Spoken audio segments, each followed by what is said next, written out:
Cristina Lozano, born in a small Spanish town in 1991, had always been described as warm, beautiful, and full of ambition. After a decade-long relationship with her boyfriend, Abdelaziz, the couple moved to England hoping for new opportunities and a fresh start. But instead of happiness, Cristina found herself trapped in a cycle of arguments and fear as her partner's increasing alcohol addiction began turning violent. The breaking point came in August 2019 when Abdelaziz was arrested for drunk driving, a moment that pushed Cristina to finally end the 12-year relationship. He told friends she felt unsafe, and police reports confirmed her terror. But what no one knew was that ending the relationship wouldn't be her escape. It would be the beginning of her nightmare. When Cristina asked him to leave their shared home, Abdelaziz snapped. He ripped fixtures off the walls, smashed furniture, and screamed through the house like a man possessed, forcing Cristina to call the police. He was arrested, given strict bail conditions, and ordered not to approach her. But he violated those orders again and again, sending threats and hateful messages that made Cristina fear for her life.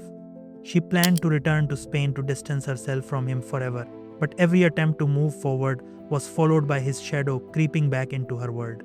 What Cristina didn't know was that her ex was watching her every move, waiting for the perfect moment to strike, and when she finally met someone new, he saw it as the ultimate betrayal. On September 21st, Cristina went on her first date in years with a man named Vicente, a hotel receptionist she met through a dating app. Their evening was gentle, sweet, and hopeful. An ice cream parlor, a pub dinner, and a small bouquet of flowers he left to surprise her with. But lurking outside was a figure they didn't notice, Abdelaziz. Security footage would later show that he followed them from the moment they met, hid in shadows outside the pub, and watched their date through the windows. When Cristina saw him walk into the pub and stare at her, she froze in terror, but he walked out silently, pretending to leave. She didn't know this wasn't mercy, it was strategy. While Cristina and Vicente finished their dinner, the man she feared most was already racing toward her home, preparing for what he believed was a final confrontation. When Cristina and Vicente arrived at her house, they found Abdelaziz already waiting, calm and eerily composed. Cristina told Vicente to stay outside while she talked to her ex for just a few minutes. She thought she could reason with him. She thought he only wanted closure. But the moment the front door closed, the nightmare began.